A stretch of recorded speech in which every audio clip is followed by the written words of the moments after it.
Bazalwane abakwaziyo ukuguqa singaguqa masokhuleka mabe nginaso ispace abanye bangama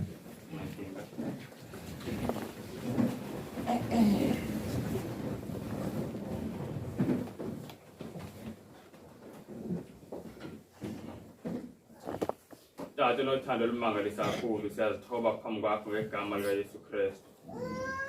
Egama Nkosi elinamandla. Igama Nkosi osithembisile waxa sicela ngalo Nkosi njengoba sisenza namhlanje yakusiphendula. Asize Nkosi ngokuthemba ukulunga kwethu sangokuthemba Nkosi ukulunga kaYesu. Siyacela Nkosi uve izicelo zethu zonke. Nango Nkosi asiqhubeka nokufunda ilizwi lakho. Sonke Nkosi ezisidibene apha sinento enye Nkosi in common. Siyastrugglisha Nkosi nesonto. Siyacela kodwa Nkosi ukuhlala. Sonke Nkosi sinento in common. Sibambelele Nkosi kwithemba elithi Nkosi akhona amandla egazini okuhlamba Nkosi wonke amabala. Siyazi Nkosi kuze sikubone ubuso nobuso kufanele sibe ngcwele. Ndiyakucela Tata nothando sincede Nkosi njengoba sifunda ilizwi lakho singcwelise. Zininzi Nkosi izinto ezisiphazamisayo usathana azifaka endleleni. Ndiyakucela ngokuthi sifunda Nkosi ilizwi lakho ususe konke Nkosi. Ndiyakucela Nkosi ngegama likaYesu Kristu yonke imoya Nkosi kaSathane engcolile ezama Nkosi ukuphazamisa ingqondo zethu nengqondo zabantwana ingqondo zabantu abadala wonke umuntu Nkosi. Ndiyakucela Nkosi usincede usilwele Nkosi kulo moya. Ndiyakucela Nkosi ngomoya wakho ingcwele ungene Nkosi kuthi ulawule. Siyacela Nkosi njengoba uthembisile elizweni lakho uthumele Nkosi chariots zezulu zisurround Nkosi le ndawo esikuyo. Please Heavenly Father siyacela nje Nkosi ukubona more and more as Nkosi sisondela ekupheleni komhlaba. Zininzi Nkosi izinto ezokwenzakala ezidinga ukuthi Nkosi sikuthembe ezithesta Nkosi ukholo lwethu. Ndiyacela Nkosi senzele inceba. Wenze Nkosi kube kulula Nkosi ukukuthemba. Yenza Nkosi usibonalise siyakucela Tata nothando kakhulu. Siphilise sonke Nkosi kwizigulo esinazo ezihlukile. Siyakhumbula Nkosi mamshange sagula Nkosi ngelixesha siyambeka Nkosi kakhulu ezandleni zakho ngegama likaYesu Kristu. Siyabeka Nkosi nefamily kaMvubu Nkosi belahlekelwe. Ngumama Nkosi kaMvubu siyacela Nkosi nawe ubafihle Nkosi ubakhuthaze ubacomforte. Wekuphela Nkosi ngomthuthuzeli. Owazi yonke into ngenhliziyo yomuntu. Please Heavenly Father. Nabanye Nkosi ndingababalanga uzazi zonke ingxaki Nkosi zomuntu wonke. Please Heavenly Father, cela usincede ngazo uzokuncede Nkosi ngasiphazamise sifunda Nkosi ilizwi lakho esingcwaliswa ngalo. Cela Nkosi undincede Nkosi umntwana kakhulu nami. Awungekho Nkosi ndingabhuda ndithethe konke Nkosi okuphuma ecaleni. Ndiyacela Nkosi umoya wakho ingcwele ulawule ulwimi lami Nkosi ndithethe intando yakho. Siyafuna Yesu ukubona Nkosi very soon. Please Nkosi sincede sibambelele kuwe singakhathali. Please Nkosi siyacela ukugijima ngamandla wezulu. Ilizwi lakho lithi Nkosi abathembela kuwe yebakhathale Nkosi. Please Heavenly Father siyacela Nkosi usigcwalise ngomoya wakho ingcwele ngomlilo wezulu. Eloxolele Nkosi izono zethu. Kungabikho into esithayo between thina nawe. Sicela konke Nkosi in the name of Jesus Christ. Amen.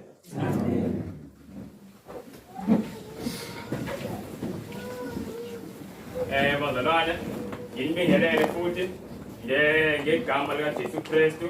Amen.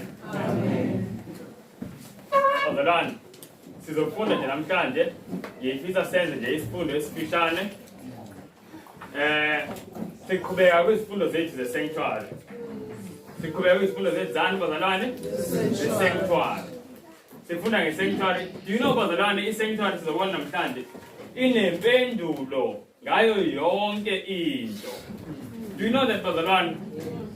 Inempendulo ngayo yonke into. Sifundile last week ukuthi indlela uNkulunkulu asingcwalisa ngayo indlela uNkulunkulu asisiza ngayo ukuthi sihlukane nesono itholakala la kwi-sanctuary. Sayibona bazalwane ukuthi si-cooperate noNkulunkulu. So uNkulunkulu esingcwelisa si-cooperate naye la emhlabeni. Do you know ukuthi uNkulunkulu naye kunento ayenzayo ezulwini?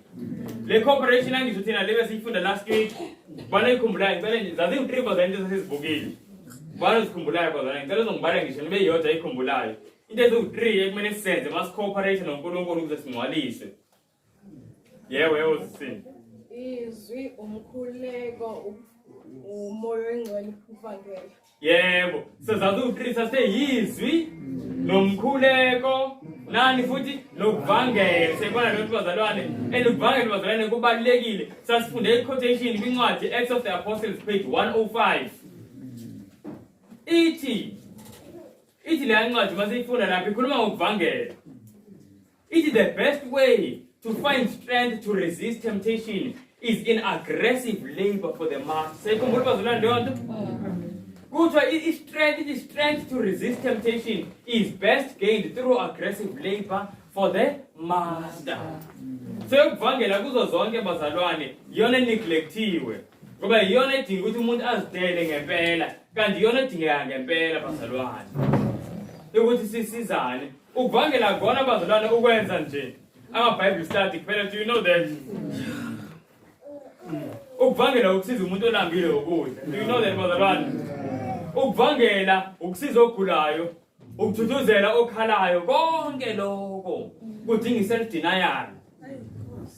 Esikhathi kumele udele isikhathi sakho, ngokuye udele imali yakho, ngokuye udele iconvenience yakho, ucabange nje mhlambe asithi khona umzalwane ogulayo uhlala endaweni esemakhaya naku manje bazalwane sesiyombona sesiyangena lana izimoto ezihamba kabuhlungu siyibona leyo nto bazalwane. Omunye athi hayi imoto ziyolimala lapha ayengeke siyombona mhlambe mase ngathi seyi-right seyizenkonzweni. Self denial ayikho. And that's why singawatholi amandla okuresista i-temptation. Ithi quotation, strength to resist temptation is best gained through aggressive labor for the master. Amandla okunqoba isilingo atholakala kakhulukazi mawusebenza uJesu kuyikhanda. Senzele bazalwane, hayi nje ukusebenza nje kunomali. So namhlanje bazalwane ifisa sifunde into eyenziwa uJesu ezulwini while thina si-cooperate naye la emhlabeni. Kuyazwakala bazalwane?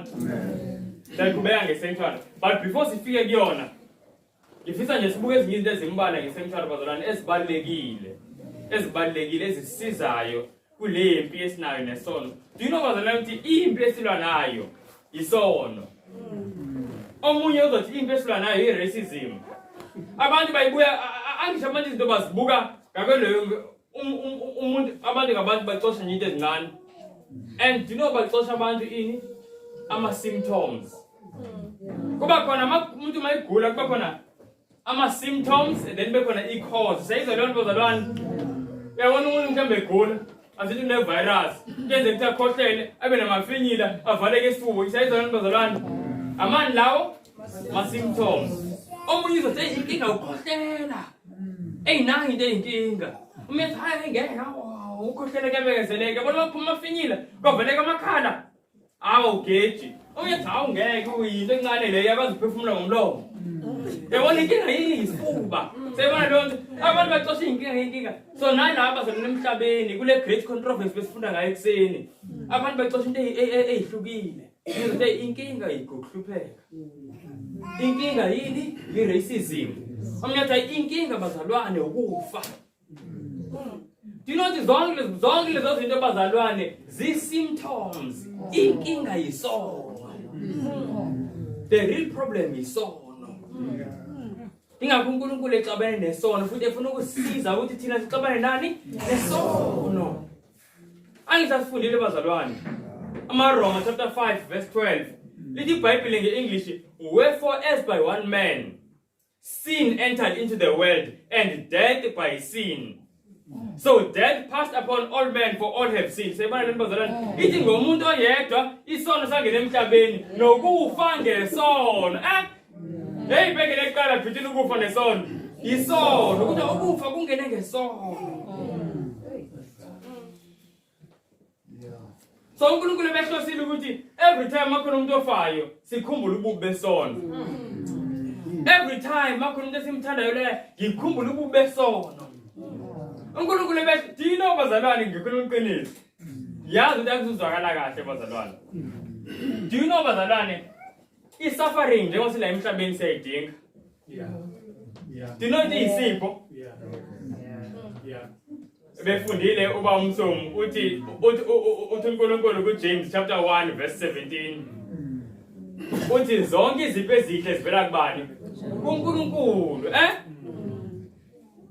Every perfect gift comes from uNkulunkulu. uNkulunkulu akayena Father Christmas. Akuphi lento oyifunayo kuba lento oyidingayo.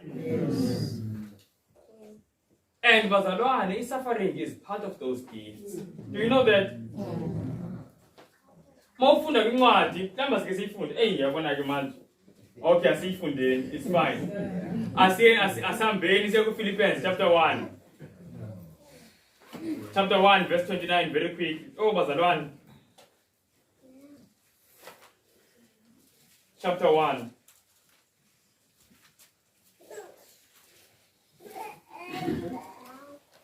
Philippians chapter 1 verse 29. Ngiyayithanda leli verse bazalwane. Bese lifunde ngesiZulu. Ngokuba ngenxa kaKristu nina nahambelwa ngomusa, nabelwa umusa. Angisho ukukholwa kuye kuphela, kepha nokuhlupheka ngenxa yakhe. Seyizolani bazalwane? Kuthiwa cela usiphindele mamvuka kanti abazalwane bakhe besafika besasaya ke ningakho bengayizwanga kahle. Ngokuba ngenxa kaKristu nina nabelwa ngomusa. Angisho ukukholwa kuye kuphela, kepha nokuhlupheka ngenxa yakhe. Kuthiwa bazalwane sabeliwe. Nge-English kuthiwa siphiwe. Bese sithi Paul aliphiwanga ukukholwa kuphela. Uthi niphiwe nani? Nokuhlupheka. Yazwakala bazalwane. Ona umunye khona lapha kathi wethu mhlawumbe oyingane. Othi awunkosi kodwa ngenzeka kanjani ukuthi vele usiphe ukuhlupheka. Kuzo zonke into bungasipha zona. Hayi inkosi ngiyazicela zonke izipho hayi lesokuhlupheka abanye banjalo. But you know bazalwane mawufunda ngiyocela next to this verse yabona mina eBhayibhelini lami next to this verse ngibhale uDesire of Ages page 224. Desire of Ages page 224. Ngoba the quotation tells us something very interesting. And of all the gifts that heaven can bestow upon man, fellowship with Christ in his suffering is the most weighty trust and the highest honor. Ithi kuzo zonke izipho izulu elingazipha abantu. Ithi ubudlelwane noJesu ekuhluphekeni naye. Isona sipho bazalwane esiphakeme nazo zonke. Can you imagine leyo? Omunye uyothi lo mzalwane uphiwe lo ave khuluma kamnandi. Izulu lithi manje bukulithi yebo simphile. Ave uphiwe shame uyabona nje ave right ave nemali uNkulunkulu umbuzo esile. Yebo uNkulunkulu umbuzo esile. Uthi masibona umuntu ehlupheka sithi lapha bazalwane izulu limphanga. Angizizwa kanjalo thina. But moya ingcwele awusho kanjalo. Kuthi of all the gifts. Kuthi zonke izipho izulu ezingalikho abantu. Ngamanye amazwi banginezipho etafuleni lezulu. Kuthi hayi lesiyazipho siyababazalwane manje la imlazi kaArk. And then kuthi uNkulunkulu maseyiphethe lesipho lesi se-suffering. Kuthi akasiphi noba ubani, Kuthi it is the most weighty trust and the highest honor. Kuthi bheka umuntu amthembile adlule kanje nesipho ambe sithi isipho asibeke. Yazakala bazalwane. Do you know the chapter like Desire of Ages like sokhulunywa ngani? Sokhulunywa ngokufa kaJohane uMbhapatisi, the death of John the Baptist. And uJesu mayikhuluma ngoJohn the Baptist bafunda uMatthew chapter 11 verse 11. Kuthi kuba bonke abazalwe ngosifazane ukuthi akekho omkhulu ukudlula uJohn the Baptist. This is the greatest prophet. But mawuthi ukubuka uvela udide ukuthi awunkosi. Ngathi khona abaprofeti abavululwandle oMoses. Kunabaprofeti ababiza umlilo wehla njengo-Elijah. Abathathwa futhi ngefu bangakubona ukufa. Kusho kanjani ukuthi John is greater than this? Abe uJohn engenzanga zonke lezi zinto futhi uJohn wafa wanqunywa ikhanda etilongweni. Nkosi yami. Kanti uJesu uyaunderstanda lento yena vele usitenile. Seyizolani bazalwane? Isipho lesi. Isipho bazalwane and isipho bazalwane esisizayo. Ukubona ububi besono. Now ngicela ukusho lokho. Njengoba bazalwane besifunde ekseni. safunda futhi nangelesini uthi manje sisemaphethelweni komhlaba uNkulunkulu into ayifunayo kuthina sonke bazalwane ubungcwele and bazalwane ama sufferings ayasiza ukubona ububi beso and if uNkulunkulu ufuna ukungcwele kuthina kulesizukulwane sethu more than zonke ezinye izizukulwane kumina mangicabanga mangendlela uNkulunkulu angambulele ngayo ngiyabona ukuthi futhi asike isizukulwane esoba nesuffering njengalesiya sayibona bazalwane ngokunye masifunda sibuka nezinto ekumele sizenze ukukhulunywa ngokuphuma emadolobheni siye emakhaya sithi sayibona leyo nto sesibuza sithi masibuka emuva sibuthi hawo kodwa nje abanye abazalwane nabo abazalwane babekholwa kodwa hawo ababengayidingi ukuyenza yonke leyo nto sayibona leyo nto waye ubunzima obungaka kuthina la ekugcineni sayibona leyo nto ubunzima kudingeka kuthina la ekugcineni ngoba ubungcwele kudingeka even more la kuthina ekugcineni bazalwane sinikezwe bazalwane nesipho esimangalisayo ukuthi it's the most weighty trust and the highest honor sayizalwane bazalwane sengathi uNkulunkulu angasipha lo mqondo bazalwane ukuthi noba kubuhlungu yenze ukuthi bebuhlungu angithi uma ngaba ugula mhlambe kumele wenze operation asithi ingane nje encane igula kumele wenze operation mhlambe asithi let us just say bazalana awukho lo mjovo ozothela ozoyenza ukuthi inhlungu ingazizwa yona ingane ngoba seyithe ukukhula izinto ezincane ukuthi seyithe ukukhula iyazi ukuthi kule operation kusizwa yona ngisho kunjalo yazi clearly ukuthi mangayenzi operation ngiyabhubha ngisho kunjalo kodwa does that take away the pain no kodwa yazi ukuthi kusizwa yona ngisho kunjalo bazalwane athi udokotela mayufaka umbese iyasikwa la yenza into iyathi ngiyasiza kodwa iyakhala kodwa iyavuma ngoba siyasizwa na uNkulunkulu ufuna sibe njalo bazalwane sivume senze bazalwane asithi ngumzali olethe ingane kudokotela umzali wengane umzali othi uNkulunkulu do you know ukuthi umzali ithi ingane ikhala bekhala even more yena ngoba ingane yakhe lezi ubuhlungu kodwa naye uyazi ukuthi iyayidinga lento ithi swingane yakhe abekhala dino bazalwane uNkulunkulu even though esazi ukuthi lezi zinto lezi inhlupheko ziyasiza ziyasakha kodwa ngenxa ukuthi kubuhlungu kuthina kuba buhlungu kuyena kakhulu akasho ukuthi just because yazi ukuthi ziyasiza athi hayi ngiyabasiza even into abayikhalelayo akenze kanjani uNkulunkulu makubuhlungu kuthina bazalwane nakuyena kunjani alokho bazalwane uthando olumangalisi njengothando lukaJesu akekho umuntu ohlupheka nabantu njengoJesu lithi iBhayibheli konke ukuhlupheka kwabo wahlupheka naye so yasiza bazalwane kakhulu uNkulunkulu ngalesi yasiza kakhulu you know yeah I believe bazalwane directly to this thing ngifuna siyibuke ngifuna nje sibuke into emfishane bazalwane and then sivalile angifisi bamuntu asene incwadi kaFilimon Kabanye mhlambe isentuary bangayazi there's something engifisa ukuyiveza bazalwane sela sifocus nje kancane while sisaya Philemon uPhilemon chapter 1 incwadi eyodwa bazalwane kulula ukuthi ngayitholi wafuna uPhilemon hambe kuHebrews yebo thola Hebrews and then semva kaHebrews bazalwane into engicela siyibone kwisentuary encane nje ngicela sibuke abakwazi ukubona la ku-TV babuke and then yeah so buka nje bazalwane ezincane so sasifundile la ukuthi icebo likaNkulunkulu losindise la kwi-sanctuary sakhumbula sanctuary icebo likaNkulunkulu lensindiso now kwi-sanctuary bazalwane ngifisa sibone ukuthi kwakunezinto ezasenzisa sithe last week sasithe yini ngokhiya angisho ngokuqonda usindiso lonke now bazalwane kunento esiyitshelayo la kwincwadi Great Controversy page 488 ngicela siyilaleleni bazalwane ngizocela ukuthi isanctuary singayigcini la esabatheni sike siye nasemakhaya seyifunda and asizwe lento ekhulunywa la bazalwane incwadi Great Controversy page 488 you know nayo ngiyoyisho lapha eduze kwa-Exodus chapter 25 verse 8 njengoNkulunkulu athi let them make me a sanctuary that I may dwell among them bengiyothi ubhale GC, Great Controversy 488, iveza ukubaluleka kwe-sanctuary. Asizweni. It is the subject of the sanctuary and the investigative judgment should be clearly understood by the people of God. Angiphoze lapho. Makuba zalane into kuthiwa lana i-sanctuary le investigative judgment. So yini bazalwane ngeSizulu investigative judgment? Okay, so we see where we're going afternoon but ngizonile isikhathi uyicabanga kahle.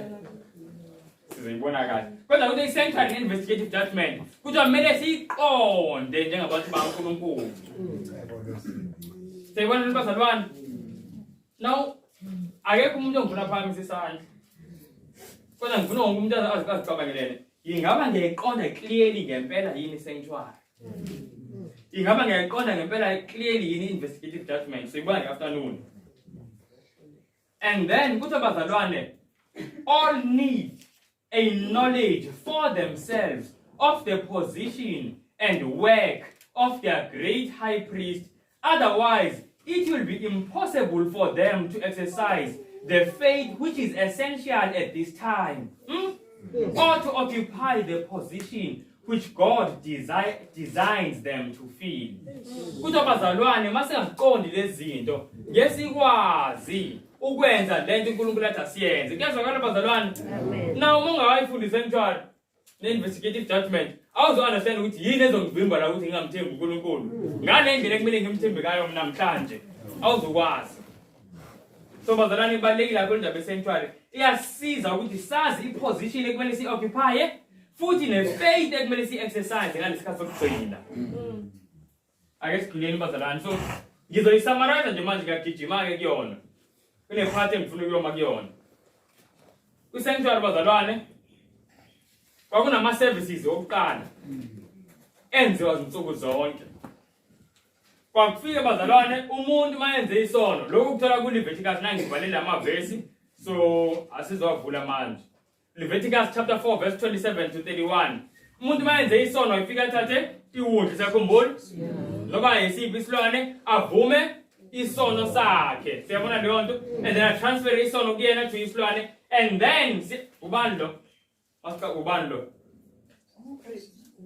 Okay, you know nginibuza bazalwane ukuthi ubani lo? Ngiyazi ukuthi abantu abaningi bathi ngumpriest. But lona ngumoni. Umuntu ayefika abulale isilwane. Kakuyena umoni. Ingiyathe bazalwane. Lento ayimfundisa umoni ukuthi uyena isono sakhe esibulale uJesu. Yino sike simangala ukuthi labantu bambulale kanjani uJesu. Sibuke masifunda mhlambe noma abantu bebona izithombe zika Jesu elengisa siphambanweni bembeka ikhonkwane nameva ukuthi bambulala kanjani uJesu. Kodwa siyaqhubeka senza isono.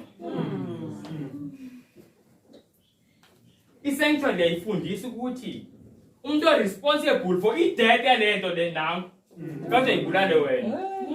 Angena umpriest. Umuntu responsible wena. Sifunde kuLeviticus chapter 4 bazalwane. Angena umpriest lo umoni. And then umpriest aseyithatha igazi. Hambe nalo. Sometimes umpriest igazi walifaka lapha ku-altar sacrifice. Sometimes angene ngayo nalo indlu engcwele. Siyabona lona bazalwane. And futhi kubuye kwenzeke ngaphandle nje kwaloko kulethwa umoni. Every day, morning and evening, kwakhona iwundlu elifayo. For izono zesizwe sonke. Morning and evening sacrifice. uNkulunkulu into wayihlose ukuyifaka bazalwane emqondweni wabantu pho ucabanga ukuthi kwafa amangudla amangaki la ilwane ingakho nenkomo ezigaki gazi la lichithe kanhlunhlunhu insuku zonke ngabe uNkulunkulu wayikhohlakele ngokwenza leyo nto bazalwane kunesifundo uNkulunkulu ayifisa sisifunde ukuthi isono siletha ukufa. So the more kufika abantu babe understand uNkulunkulu ayisazi ukuthi kuyoze kufike emqondweni womuntu athi osingathi kuyoziyofa izilwane ezekube nini ungani zifa ngakuyilwane and then moya ingcwele aphendule isono ukufa akupheli isono singakapheli. You know why? It's because abantu abaningi bazalwane namhlanje isono basiboni ngendlela esiyona. Abanye babona isono ngathi nje hayi into yi stage nje kumele kudlule kusona. ingane mayibanje usathana umuntu ayiphethe istage yodlula singasikhathazi kakhulu singaze sithandaze ngathi siyahlanya istage nje abanye babona isona ngathi it's part of humanity yinto it's unfortunate ukuthi khona but oh well seyibona nabazalwane izulu aliboni kanjalo izulu malibona isona libona ukufa and nenye into abazalwane isenctuary yayifundisa yona leya ngiyayithanda kakhulu yayifundisa ukuthi ukuze umuntu athole intethelelo kumele kukhokhwe ngoba lana umuntu yazi wayezofuna into engibeza lana ewonke wayezofuna yini intethelelo but there is a price that is paid for intethelelo. Do you know that bazalwane? Na omunye ucabanga into okakhokha yena umuntu lento umuntu njengomuntu wayiza newundlu lakhe nani bazalwane kwakuyisymbol nje kuphela akhokha ngalutho umuntu akhokha uNkulunkulu. Can you imagine lo ozothethelela uyena futhi kumele akhokhele intethelelo yenu nina kumele nithethelelwe na i-cost bazalwane forgiveness yethu yonke lento ifundiswa yini i-sanctuary so lento isenzeka every day now kakhona nenye into ekuthiwa ama-yearly service yadlula bazalwane okay lana ama-daily service esibonile holy place uma lengena negazi umpriest kanjalo kanjalo now khona into ekuthiwa ama-yearly service into yayisenzeka once a year ngicela sikho Hebrews 9 very quickly bazalwane sifunde nje uverse 6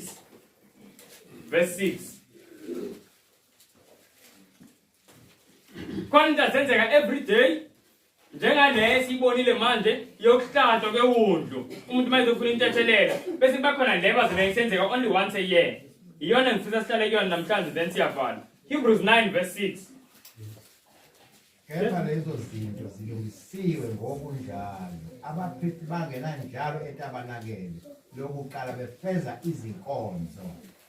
Amen. Verse 7 kodwa kwelesibili kungena umpristi omkhulu yedwa kanye ngomnyaka unge ngaphandle kwegazi anikele ngalo ngenxa yakhe uqobo nangenxa yezono zabantu. Ufuna ukubuza bazalwane ngifuna ukuthi understand sozeli ngoba ukushisa kubuzo sele bazalwane sinendawo ezithula siyazibona nayo indawo engcwele ufuna ukubuza question number 1 according to Hebrews chapter 9 verse 6 lana kwindawo engcwele umpriest angena kangaki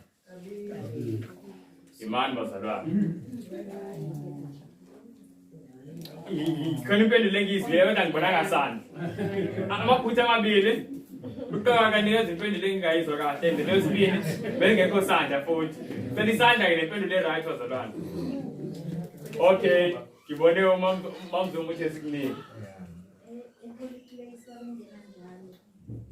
ngamanye amazwi ingena zonke izinsuku ingena njalo kwi-holy place ayizona bazalwane okay sesizwile leyo nto kwi-most holy place umpriest engena ngakho okay ngazibona izandla ethi ngibona isandla esingadelanga mambona kanye ngonyaka sayizona bazalwane kwi-most holy place engena kanye ngonyaka sikhumbule bazalwane konke lokho sibukayo manje kusifundisa ngensindiso fundisa ngani ngensindiso now kuma ingena kanye ngonyaka kwakuyisuku bazalwane ekuthiwa i-day of atonement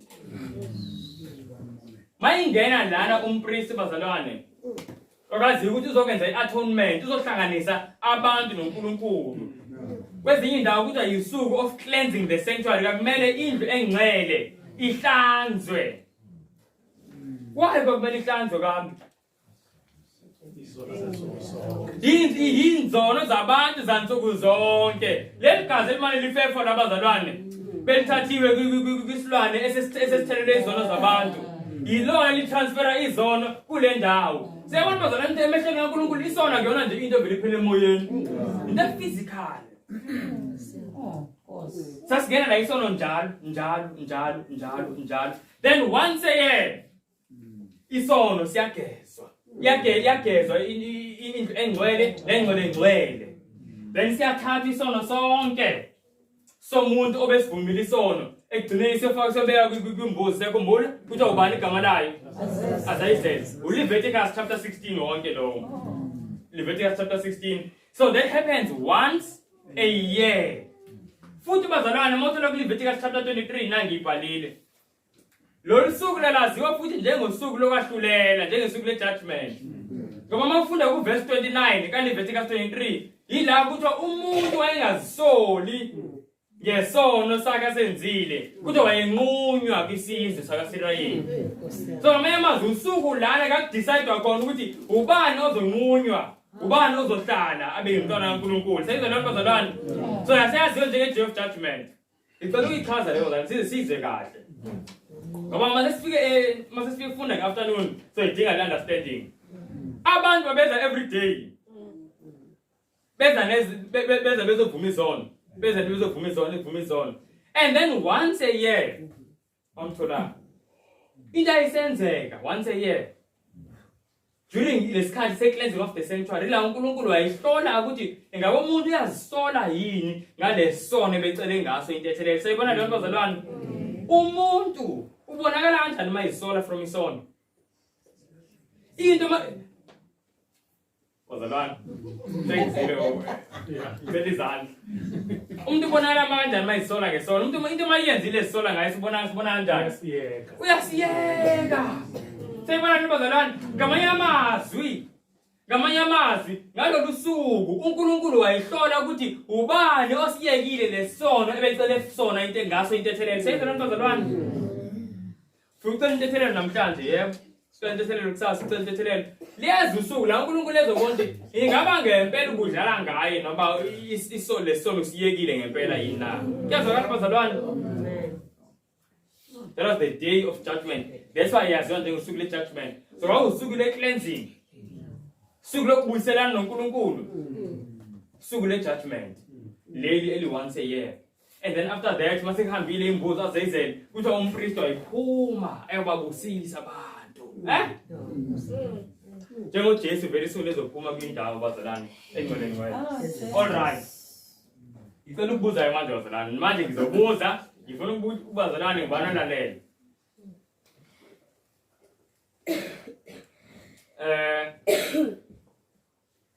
Before sifunde lama verse, I want to ask a question. Nayi sanctuary bazalwane. Siyibona? uJesu la kwi-sanctuary kulesithombe, isiphambano sikephi la kulesithombe?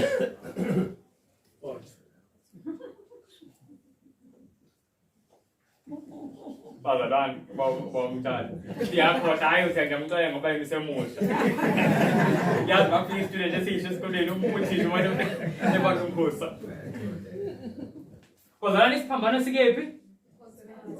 Hawu bazalwane abadala bangaphakamisa izandla. Sikephi bazalwane isiphambano? Ngicela izandla bazalwane. Oh, yebo. Sik-altar ngisho bazalwane. All right. Umpristi mayisuka la ku-altar wayiphuma ku-altar angene kuphi kami? Endaweni engcwele ngisho kunjalo? Okay. Asifundeni la mavesi, content ngifuna siyibuke. Asena kuHebrews chapter 8. Very quickly bazalwane.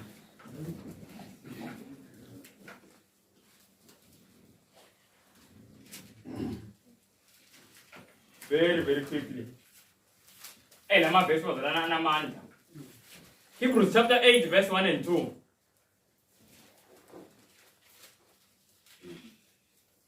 Kepha okuyindikimba kwesikushoyo yilokhu. Sinompristi omkhulu onjalo osewahlala ngakwesokunene sesihlalo sobukhosi somkhulu emazulwini.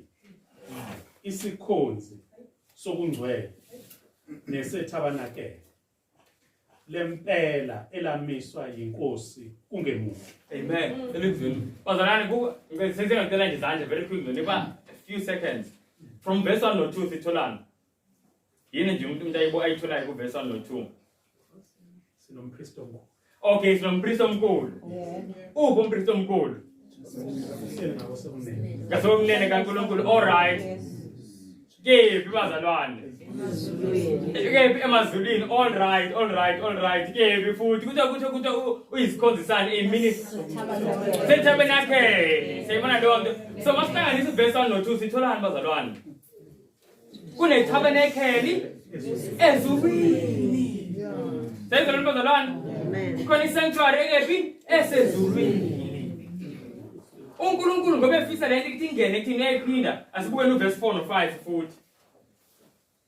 Verse 4 and 5. Ngokuba uma ebesemhlabeni ubengayikuba ngumpristi nakanye. Ngokuba bakhona abapristi abanikela ngeminikelo ngomthetho. Bekhonza okungumfanekiso nesithunzi sokwasezulwini. Njengokuba uMose wayalwa esezakwenza itabernacle ukuthi bheka wokwenza konke ngesifanekiso owaboniswa sona entabeni. Okay, amen. Bazalwane, angazi na siyalizwa iverse ngicela ukulichaza usise isikhathi. Ku verse 4 kuthiwa uJesu uma ngabe bela emhlabeni bengeke abe umpriest. Ngoba bakhona abapristi abenza ama-offerings according to umthetho. According to umthetho, umuntu ongumpristi umuntu ongumlevi. uJesu wayumjuda. So that's why ukuthi la if wayela emhlabeni angeke abe umpriest. Seyizwa leyo nto ngoba kunomthetho la emhlabeni ukuthi umlevi kuphela umpriest. Jesu wayetribe kaJuda. But manje uJesu ungumpristi kwisanctuary haya la emhlabeni kodwa ekephi? Esezulwini. And then verse 5 athi laba priest abala emhlabeni kahle bona bakhonza noma they serve ngokwe-example ngokwesibonelo nangokwesithunzi sezinto ezisemazulwini so kuzo lama services esibona la emhlabeni ayisithunzi zezinto ezingephi ezulwini. Kuyazwakala bazalwane? Bese kuthi nakunje uNkulunkulu wayethe kuMose mawakhala letempeli yakha njengale pattern engikubonise yona. So uMose kuze akhe zange akhe umqondo wakhe uNkulunkulu wambonisa ipattern yesanctuary yesezulwini. And kuthi namapriest izinto ababezenza ziyisithunzi zezinto zezulu. Nabazalwane ngicela ukubuza. Asithi bazalwane kuyakhanya mhlambe la. Ngiveza isandla sami. Asithi aningiboni mina ndikwazi ukubona isithunzi sami kuphela ngisho. Asithi kunjalo. Mangiphakamisa isandla nizokwazi ukubona ngisho ukuthi ngiveze imini emingaki. Yeah, manibona isithunzi zobona. Base ngifisa u1 umuntu ngifisa u4 uzobona u4 manje. Awungiboni kodwa mina ubona kanjani? Ubona isithunzi. Sebona lento bazalwane. So isithunzi the earthly sanctuary iyona esifundisayo ukuthi kwenzeka kanjani kwi heavenly sanctuary. Kuyazwakala bazalwane? Okay. Namhlanje sifundile leyo nto ngicela ukubuza ke. Ngizobuza bazalwane into engathi ithanda ukuba yitrick. Sesizweni kahle. uJesu sithe mayife esiphambanweni kwakulana emhlabeni angisho i-altar le. Altar of burnt offering. Now lana between indawo engcwele nendawo engcwele mayiqeda kuphi uJesu mayisuka la emhlabeni wangena kweyiphi kule between lezi ndawo lezi? Ebuzana ngike ngizongcela abaningi manje ngicela ngcwele. Angizwa kahle. Nidino zangicela isandla. Engcwele. Yebo sisi. Yebo. Wangena uJesu ke ngcwele. Bathina bangicela ezinye izandla bazalwane. Ngoba ngizongcwela abaningi manje ngisese ukuthi sonke besisho kanje ukuthi engcwele. Besivumelana ukuthi engcwele. Bazalwane ngicela ukubuza. Kwi-sanctuary esemhlabeni kule eyisithunzi. Umpristi mayisuka kwi-altar of burnt offering wayingenaphi? Engcwele. Manje sisho kanjani phothini ukuthi uJesu mayisuka la emhlabeni wangena kwengcwele? Ngoba iyisithunzi phela le. uNkulunkulu siyenze isithunzi. Mase understand isithunzi befuna ukuthi ngaso isithunzi siqonde ngale yasezulwini. Cela ukubuza abazalwane mhlambe ingaba yini eyenza sithi ukuthi uJesu wangena endaweni engcwele? Yebo. Kasi uJesu esiphambanweni kwaDada ehlukanisa indawo zezinto. Okay, kuthi akadabuka ini? Okay. There is no reason. Bakhona manje maningi reason mhlambe. Bazalwane. Oh yebo. Ngoba uJesu yena ungcwele. Sozongena kwengcwele ngoba yena. Ngobungcwele. Okay. Hlaziya izathu. Bazalwane manje ngicela ningizweni kahle ke manje. Sengizathe isandla so ezithu mhlawumbe zokugcina. Ngoba uJesu wayesekhipha leya practice ekwakuye ukuthi njalo ngonyaka kungena umpriest endaweni engcwele eyokwenza i-atonement. uJesu yena uqobo owayesezo-atone for our sins. Okay. Baza bengibona esinye isandla. Yabe ngijabula njalo ngoba ngiyabona bazalwane ukuthi sisi uNkulunkulu hawo abe lisithanda izulu bazalwane ngiyomangala. Angibonanga esinye isandla. La bazalwane.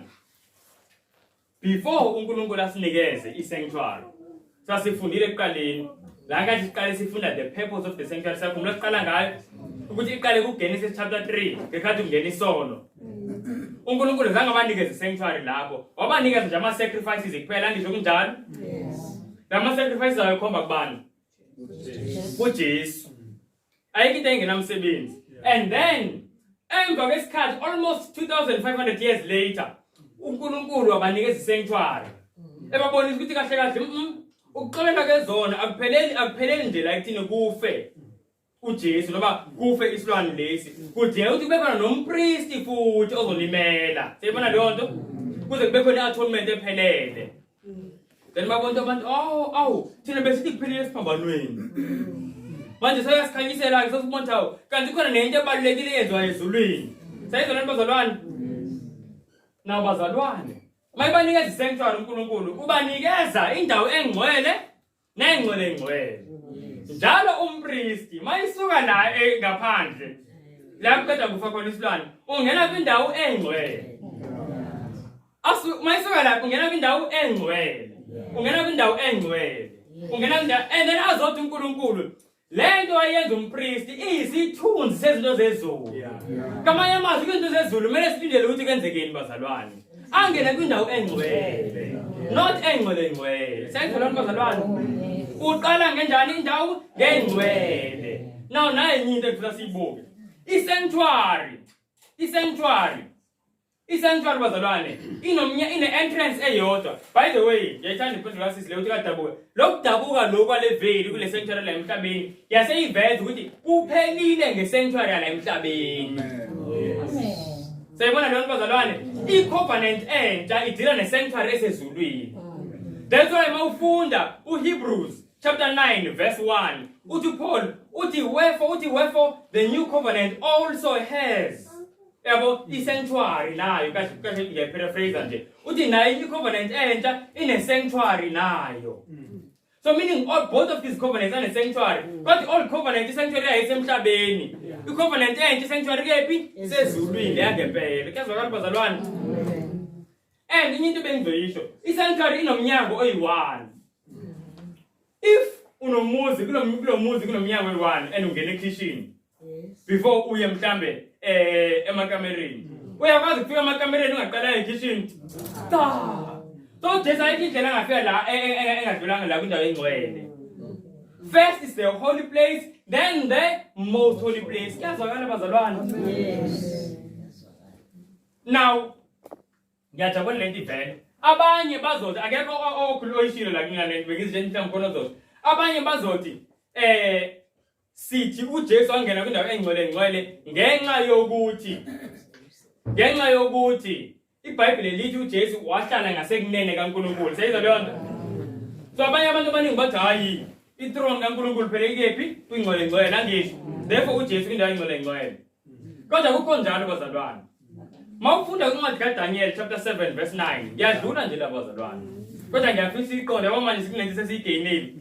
Mawufunda kwincwadi kaDaniel chapter 7 verse 9 kuthiwa i-throne kaNkulunkulu inamasondo. Yes. Ngicela ngabuza abantu abadala, ngicela ukubuza izingane. Bangani bami, cela ningitshele into amasondo okwenzana. Ngicela uzophakamisa nje ningesabi, niyesabi. Amasondo okwenzana, amasondo. Into nje manje namasondo kusho ukuthi ikwazi ukwenzana. Amasondo wemoto kodwa noma yini anjizikona isihlalo ezinamasondo. into manje namasondo leyo nto ikutshela ukuthi ikwazi ukwenzani. Ikwazi ukuthini? Ukuhamba. Ingane encane bazalwane, buka into ingane encane waba ufunda Hebrews. Asithi akaze ufunda Hebrews, kodwa lento ayazi. iBhayibheli liyasitshela ukuthi ithrone kaNkulunkulu namasondo. Therefore uNkulunkulu zama ukusitshela ithrone kaNkulunkulu iyakwazi ukumuva. uNkulunkulu akaboshwanga ngeketanga la ku holy place. Sayibona leyo nto? La ngathi uNkulunkulu nje akwazi ithrone yakhe namasondo. And furthermore, mawuya kwincwadi yesambulo lena sesibonile uHebrews chapter 8 verse 5 ukuthi i-sanctuary endala yisithunzi salesi ezulwini. And ule isithunzi mayisuka kwindawo leyo kusacrifice uya kwindawo engcwele. Akavela kwengcwele straight. Sayibona leyo nto? Now enye iproof lana besafunda ngezinto ezibhaliwe. Manje uJohn ukuthi umuntu uyibonile lento. Mawufunda incwadi yesambulo mhlawumbe lena asifundeni lena. Sambulo 4 verse 5. Bazalwane, kusithathe isikhathi sifunde almost unyaka wonke. But do you know lento esiyifundayo namhlanje nale siyifunda ngeafternoon iyona nto esenza ukuthi sihluke kunamabandla wonke. Do you know that? Do you know that amabandla maningi amabandla egcinisa abantu? Do you know that maningi amabandla akholwa ukuthi Jesu yaboyo? Do you know that bazalwane? Maningi amabandla akhuluma ngesanctuary. Ngikhumbula mina ngisafunda isanctuary ngizafuna ngisho imodel yayo ukuthi yakhiwa kanjani. Ngayithola imodel mangithola ku YouTube ukuthi yakhiwa kanjani kahle kahle. Ngayithola yenziwe kwelinye ibandla engenziwa ngamasabatha. Kanti awubani abantu bafunda ngesanctuary. But you know bazalwane amasabatha we are the only people abakholwayo ukuthi uJesu mayisuka la emhlabeni wangena kwindawo engcwele. And then ngo-1844 waya kwengcwele. Sayizona bazalwane uqala umsebenzi we-investigative judgment. Singabantu we are the only people silona kuphela ibandla elikholwa ukuthi njengoba sikhuluma uJesu engabuyi kune-judgment kunokwahlulela okwenzekala ezulwini. So funda ngayo bazalwane afternoon ngicela ubezohamba engahamba bazalwane. Sizobona nokuthi why uNkulunkulu engafuna ukuthi abantu bazi ukuthi kune-judgment eyenzekalayo manje. Kunesizathu esithile uSathane wenza show uSathane ukuthi abantu they don't know ukuthi kune nto eyenzekala ezulwini manje. I-judgment kunesizathu. But asifundeni le bazalwane. Now, lema arguments the reason I give it as first logo. Ingoba abantu abaningi inqala ngokunderstand lokho. Bayibazitshela uJesu waya kwindawo engcwele. And if uJesu mayisuke siphambaneni waya kwindawo engcwele, then u-1844 awukumsebenzi wawo. Daniel chapter 8 awukumsebenzi wayo. Investigative judgment. Yonke into iba confusion. Sayibona lento bazalwane. Ayesibukeni-ke. Ithe Sambulo 4 verse 5. Yes, possibly.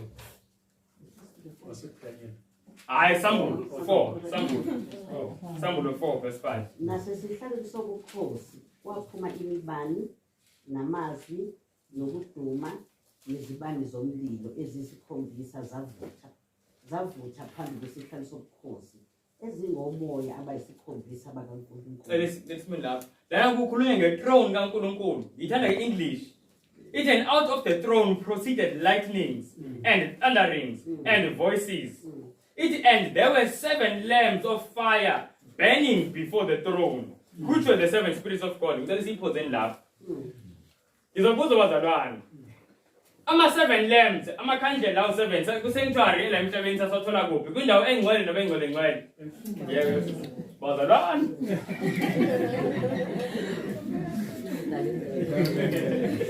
Yeah, yes,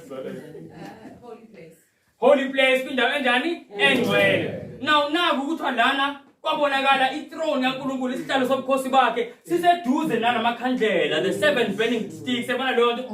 Kamanye amazwi lana kwabonakala ithrone kaNkulunkulu ingeyiphi indawo ngathi ibonwa lana endaweni engcwele. Sazingani sibona ngoba iphambi kwani kwamakhandlela. Sayibona bazalwane. So uJohn uthi wayibona. So just like how sibonile ku Daniel chapter 7 ithrone kaNkulunkulu iyakwazi ukumove. So just because ukuthi uJesu uhleli ngasekunene kaNkulunkulu akusho ukuthi wavangela kwindawo engcwele. uJesu yiphethini esayinikezwa uyena lena. Angathina ngasinikeza kanjani le phethini le abesangayilandeli yena. Kodwa phinda asitshele yena futhi athi le phethini lena yindlela ekenziwa ngayo ezulwini kodwa akayilandeli. No, ake into engekho nje leyo bazalwane. So uJesu angena kwindawo enjani engcwele. Then Ngo-1844 bazalwane. Ngo-1844 nayi quotation. Incwadi kaDaniel chapter 8. Ngo-1844 uJesu wangena kwindawo engcwele. It in 1844 ngifunda ku Selected Messages volume 1 page 125. It in 1844 our great high priest entered the most holy place of the heavenly sanctuary to begin the work of the investigative judgment. The cases of the righteous dead have been passing in review before God. When that shall be completed, judgment is to be pronounced upon the living. Kuthiwa ngo-1844 umpristi wethu omkhulu wangena kwindawo engcwele kwithabernacle elisezulwini eyoqala umsebenzi wokwahlulela. Kuthiwa impilo noma mhlambe amacala wabantu ndoda amacala noba ama-cases yiso dina ama-cases bazalwane. Amacala wabantu abafileyo ayahlolwa have been passing in review before uNkulunkulu. Kuthiwa masekuqedile ngalabo abafileyo kuthiwa i-judgment ubahlulele kuzongena kulabo abaphilayo. Senzele lonke bazalwane. So kuzoziwa kuthina ngamanye amazwi. Now before sibuye nge-judgment, singaqali sisabe nge-judgment, ngifuna nje sifunde 2 verses ngokunxusa kaJesu. Before bazalwane uJesu manje kule ndawo le wenza izinto ezintathu. Manje sifunda nje ngokunxusa kuphela. Ikhona ne-judgment. The third one angizuyisho nge-afternoon. Ngifuna sibuke ukunxusa. Before sisayize i-judgment, ngifuna sibone bazalwane sinommeli webe ne-advocate esimelele. Lokhu yena owahlulelayo futhi ummeli wethu asizwe nje enjalo. Bazalwane angazi ngantuzanda nelicala ngempela. Okay, asembe bazalwane manje kuFilemon then siyavala. Yiyo nje into lebe ngifuna siyibone ukuthi uJesu manje okwindawo engcwele. Waqala kwindawo engcwele for isikhathi eside. Then wangena kwindawo engcwele. Njengoba sibonile kwisanctuary semhlabeni, manje kwindawo engcwele kusuke sekusemaphethweni wezinto angizosibonile into yokugcina leyo yenziwayo. After that siyaphuma seyobusisa abantu bakhe. Athi ngingandi kakhulu. Sesifikile bazalwane kuFilemon? Okay. Hey bazalwane ngiyayithanda lena. You know, ngicela ukuyixoxa before ngiyifunde lamavesi ambalwa la iguphi igazi. Bazalwane, do you know uFilemon umuntu owashunyayezwa umpostoli uPawuli waphenduka. And uFilemon mayiqeda kuphenduka wakholwa futhi ngisho nakwakhe kwaba nenkonzo kahle singasithi nje umama Masonto singasithi umama Filemon kakhona kwakhe uFilemon kakhonza kwakhe bazalwane kumnandi. Kodwa uFilemon wayene-servant ekuthiwa Onesimus igama layo. U-Onesimus kunento eyiphutha wayenza kuFilemon then wabaleka. Onesimus ekubalekeni kwakhe uhlangana noPaul le eRome. And then Onesimus ayezwe ivangeli naye. And then aphenduke. Then mase iphendukile sebeyazwana noPaul. Onesimus amsize kakhulu uPaul. Amsize ngento eziningi. And then kuvele kwinkulumo zabo ukuthi kahle Onesimus uyi-servant kaFilemon. Kodwa wonile kakhulu uFilemon. That's why ebalekile unecala elikhulu. And that's why ebalekile. And then uPaul alobe incwadi yokubuyiselana uOnesimus nobani noFilemon. So lana kule ncwadi uPaul udlala i-role yani ye-mediator. Sayibona le nto nini mediator kambe ngesiZulu? Mxhumanisi. Noba uzothi ummeli yebo. Umlamleli ngiyathanda kulela. Umlamleli. uPaul ngumlamleli. Now siyazi ukuthi umlamleli wethu bani? uJesu. So ngale ndaba le umoya ingcwele wayefisa ukusibonisa ukuthi uJesu usilamulela kanjani. Ngoba oNesimus ithina. Ithina sinecala elikhulu bazalwane uNkulunkulu. Asizweni amazwi umpostoli uPaul ayasebenzisa ngamazwi la asetshenziswa uJesu mayisinxusela thina kuba bezulwini. Bazalwane, ngiyacela sizweni. ake asivele insizweni manje ku asiqalile ku verse 17. Chapter hayi yodwa nje chapter. Ngakho uma uthi ngingumhlanganyeli nawe mamukele ngokungathi yimi. Uthi if thou therefore count me a partner, uthi receive him as myself. Sebona lo? Lokhu bazalwane kubonakala uJesu njengoba siqinusele ezulwini. Akasho ukuthi ubaba Maseko akamukele njengobaba Maseko. Akasho ukuthi bamvuba akamukele njengoba mvuba. Uthi baba bamukele njengami. Ngamanye baba ngicela ukuthi ubabuke ngale ndlela ongibuka ngayo. Do you hear that bazalwane? uJesu amukele kanjani ezulwini? Ubuka kanjani uJesu ezulwini? Njengomuntu ongenasono. Njengoba engenasono vele. So ngamanye amazwi uJesu mayisinxusela bazalwane akasiceleli nje intethelele kuphela. Uthi baba angicela ukuthi ubathethelele nje kuphela. Ngicela ukuthi ubabuke ongathi abazange basenze so. Seyibona bazalwane intethelele esilindele. Ukhona umuntu uthola ukuthi waphila ekuphingweni. So iminyaka ngazi ukuthi iminyaka emingaki. Omunye waphila entshontsha imali mhlambe yasebanjweni iminyaka emingaki angazi. Omunye waphila esithi, omunye waphila emangeni, omunye konke lokho. Kodwa umuntu wafika ekugcineni waziphosa kuJesu. Athi uJesu baba. Ngiyacela umamukele. Kodwa angifuni lo muntu athi mayamukelwa ahlale nje eminyaka ahlale nje ukuthi hayi lona umuntu oyenezono eziningi vele ungene nje la ngomusa nje ngongciphi nje. Kuthi baba ngicela umamukele njengoba ungamukela nami. Sayizona bazalwane. Bangathi akaze enze sono lo muntu. Bazalwane nayo into ethelele esilindele. Ngiyexoxa indaba. Ngenxa yesikhathi mhlawumbe ngisazivula yonke. Mawufunda ngamaSirayeli kufika isikhathi la ahlangana noBalaki. Siyakhumula leso sikhathi inkosi uBalaki ibize umthakathi, angithi umprofeti umthakathi uBalaam. Uyithi akabathakathi. Bazalwane azama uBalaam azama. uNkulunkulu uthe uzokhuluma only lamazwi ongafaka kuwena.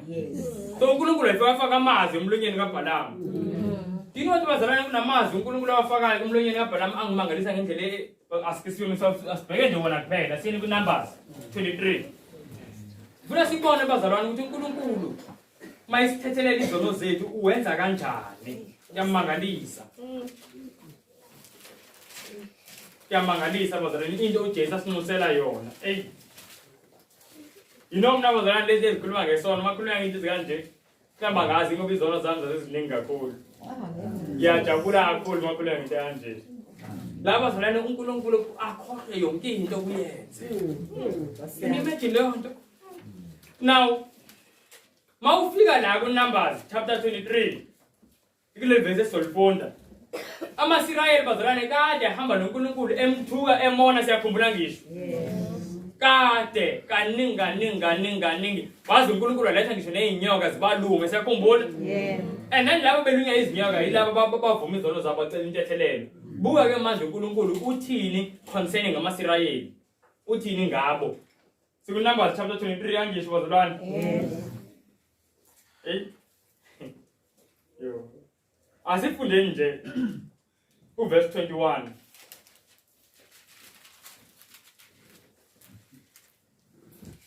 Verse 21. Kuthiwani ngamaSirayeli? AmaSirayeli ebenze izono eziningi kanje. Akabonanga ingozi kuJakobe. Akubanga akabukanga nakathazo kwaIsrayeli. uJehova uNkulunkulu wakhe unaye nesenanelo senkosi siphakathi kwabo. Bazalwane, yazi mhlamba yezwakala ngeSizulu. Ngicela unifundela ngeEnglish. Ithi lana, he has not beheld iniquity in Jacob. Khuluma ngoNkulunkulu. Oh yes. Ngamazwi lafa ke ngoNkulunkulu kumlomo kaBalaam. Kuthi uNkulunkulu akabonanga bobi. He has not beheld iniquity in Jacob. Ithi neither had he seen perverseness in Israel. Sezelo mntazana akuphozeni la. uNkulunkulu uyisho kanjani lento athi akabonanga bobi kuIsrael? abe uIsrael bazalwane ngulo sifunda ngaye ongamthembanga uNkulunkulu ngesikhathi kuyospaya umhlaba sekumla kufika ama-12 spies bangamthembi uNkulunkulu baze bathi hayi akuxoshwa amatshe kubulawa uJoshua noCaleb. Siyabona leyo nto bazalwane, uIsrael ulo waya kuMoses noAaron wathi hayi nina Moses noAaron sesikhathele yinina anisilethanga kwisizwe esivame inyosi nobisi, kodwa nisikhiphile kwisizwe sikwilizwe lomnandi. Base befuna ukubulala futhi uMoses noAaron. Ulo Israel bazalwane wawulokhu ukhala kuNkulunkulu uthi uNkulunkulu seyenyanya manje le meno sinikeza yona. Kodwa uNkulunkulu ayigcineni ukuthi uNkulunkulu akabonanga bubi uIsrael. Hawu ngabe uNkulunkulu namanga. Uverse 19 uthi uNkulunkulu akayona umuntu ukuze aqamba amanga. So uNkulunkulu aqamba amanga. Lokho kwenzeka kanjani bazalwane? It's because of umunxa kaJesu. Ukunxusa kaJesu. The time bevuma izono zabo kuNumbers 21 bayayithola intethelelo and uJesu abanxusela ukuthi bamkelwe njengaye yena ongenasono. Lokhu bekuyisibonelo bazalwane uNkulunkulu ayifisa sikubone okwendlela esokwamukelwa ngayo uma ukuthi sizinikela kuJesu. So umuntu noma isono sakhe singakanani noba wenzeni for isikhathi singakanani once bazalwane asivuma isono ashiye azinikele kuJesu, lesona siyokubalwa kuyena. Lize lithi iBhayibheli incwadi yesambulo bazalwane iBhayibheli liyamangalisa kuchapter 3 lapha kuverse 20-21 athi uJesu lo onqobayo yomnika indawo yokuthi ahlale nami esihlalweni sami sobukhosi njengoba nami nginqobile ngahlala esihlalweni sobukhosi. Sizwe leyo nto? Ngisho izingilosi imbala azihlali esihlalweni sobukhosi. uNkulunkulu bathandengana abantu bazalwane ukuthi bazohlala esihlalweni sobukhosi. uJesu uhlala esihlalweni sobukhosi. Do you see ukuthi ngempela le nto uJesu ayinxuselayo yile nto ezokwenzeka ngempela bazalwane? Ongiyafisa ungabikho bazalwane uSathane akufaka enhlizweni zethu ukuthi sengone kakhulu, irecord lami selingcole kakhulu. uJesu mayifika usula lonke lelo record. Nanto eyinxusayo uJesu akanxuseli njengosinxusela ukuthi samukele nje kwenye position mhlawumbe sibe yini sibe ama-7 ezweni. Ufuna singene sihlale naye esihlale sobukhosi bazalwane.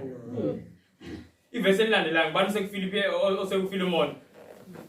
Kodwa uma ekonile ngento noma enecala kuwe, lokho kubalele kimi.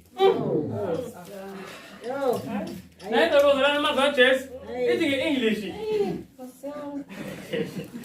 ithi if he had the wrong deed or owed thee anything or owed thee aught, put that on my account. Uthi baba ngiyavuma labantu angibaphikeli bonile yebo uyintontshile lento, yebo waliphula isabatha esebenza amasabatha emaningi, yebo wenza ukuthi yebo waphinga wathini, kodwa baba ngiyacela kubalele kimi, put that on my account. Ngicela mina ukuthi ubamukele njengobamukela mina. Sono sabo put it on my account. Says the bazalwane nangi intercession uJesu ayenzayo for each and every one of us bazalwane. Bazalwane ngiyafisa ukuthi sayifunda likilanga lesayile niphathe ngayifundanga. Kodwa siyakhumbula ngizothi umzekeliso womkhiwane kwakumele unqunywe nxa ukuthi awuthela izithelo. Nomuntu omile between umnikazi womkhiwane nomkhiwane ethi hayi kulonyaka ase ongilinde ngizame futhi. Siyabonga bazalwane umuntu ongikristu mayengathela isithelo kumele ngabe ufile akanalungelo lokuphila, kodwa uyaphila ngenxa yokunxusa kukaJesu. Sibaningi bazalwane kumele ngabe uthi kumele ngaba kade irecord lokulela ethi livaliwe.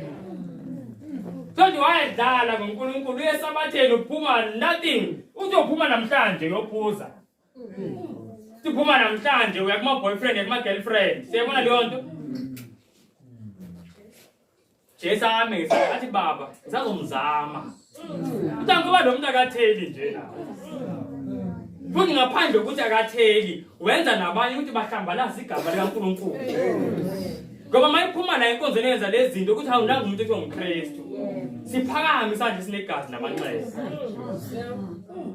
Sababa igazi lami. Babigazi lami asimzame futhi. Sonke bazalwane siyaphila ngokunxusa kaJesu. So makukhulunywa ngokunxusa kaJesu, singabubona ngathi into insignificant. Engathi into ebalekile isiphambano kuphela.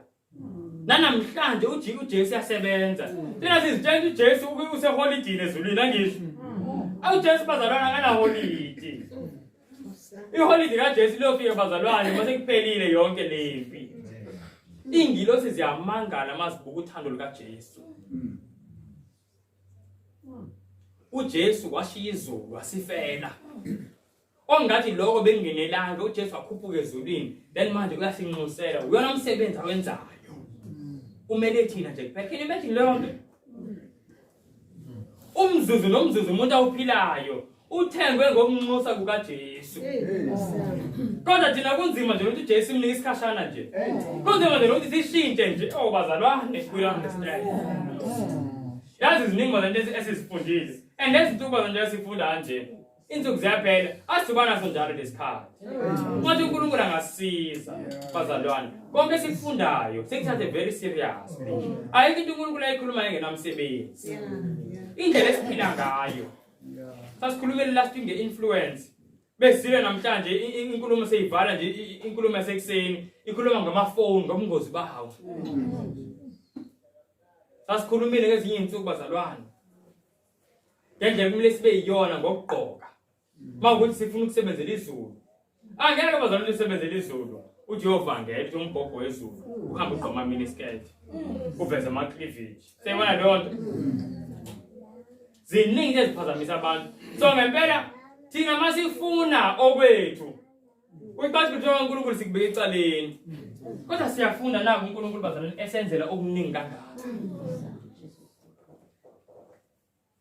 Konke lokho bazalwane uJesu ukwenza so that sithinteke sizinikeleke nokuphelele. Sithinteke sizinikeleke nokuphelele. Sizovala lapha bazalwane. Sizobuka sibuke nje kuphela ukunxusa kaJesu. Yanxusa bazalwane ngempela. Engathi izinto ezenziwa uJesu lezi azenzile. Lezi uJesu azenzayo zingasiza bazalwane sizinikeleke ngokuphelele. Masibuka umsebenzi owenza uJesu, singabuki nje lemuva esiphambanweni. Seyibona leyo nto? Sibuke lento ayenza namhlanje. Sizozibona izinto after leyo bazalwane. Indlela esisindayo ngoJesu. Yabona bazalwane ingilosi kusazoyiculwa ngoJesu bazalwane izingoma zosindisa asikaboni lutho manje. Akekho umuntu njengoJesu bazalwane. uJesu yasithanda. uJesu wahlushwa ngenxa yethu. Amen. Namanje uyazihlupha yena ngenxa yethu. Yes. Ungathi bazalwane i-carelessness ingaphela. Othi singazinikela kusekhona isikhathi. Jesus. Asithobise namakhanda bazalwane. Sivale namehlo. Angisacela nje okuningi bazalwane manje. Esengicela nje sibushi amakhanda wethu athotshisiwe namehlo avaliwe. Osengicela nje bazalwane manje umuntu othi Nkosi njengoba siloku sifunda ngiyazibona la ngingazinikelanga khona. Ngiyacela ukuzinikela kwena ngokuphelele namhlanje. Nomuntu othi Nkosi ngiyabona ukuthi bengakaze ngizinikela kwena Nkosi Jesu. Ngiyacela ukunika ukuphila kwami. Ngifuna bazalwane umuntu ozothi ngicela ukunika Nkosi ukuphila kwami ngingaziphatheli. Uyabona sisaziphathele kakhulu. Ngiyacela bazalwane umuntu othi Nkosi ngicela nje ukunika ukuphila kwami ungiphathele. Ngingaziphatheli mina konke Nkosi. Nginika wena ngicela phambi isandla. Angifuni ukubona zonke izandla. Funa bazalwane umuntu othi ngempela Nkosi ngiyabona la ngingazinikelanga khona. Ngiyazibona la bengize enkonzweni ngoba bengikhaphe umama. Bengikhaphe umngane wami. Manje ngifisa Nkosi kube yimina nawe uqobo. Ngiyanxusa bazalwane. Engathi uJesu singamthatha. Sizithathele amandla. Anqoba yonke into. Ngiyanxusa bazalwane. Isikhathi siphelile. uNkulunkulu asisize sizinikele ngokuphelele. Please. Singadlali ngelethu. Ayisikhulekeni. Nkosi yezulu siyabulela kakhulu Nkosi into sifundise zona. Siyabulela kakhulu Nkosi ukuthetha nokuphila kwethu. Ndiyakubulela kakhulu Nkosi ngothando olumangalisayo sivezela lona ekuyamangalisa Nkosi. Siyakubulela Nkosi Yesu ngokungakhathali. Qhubeke nje Nkosi usebenza ngendlela osebenza ngayo.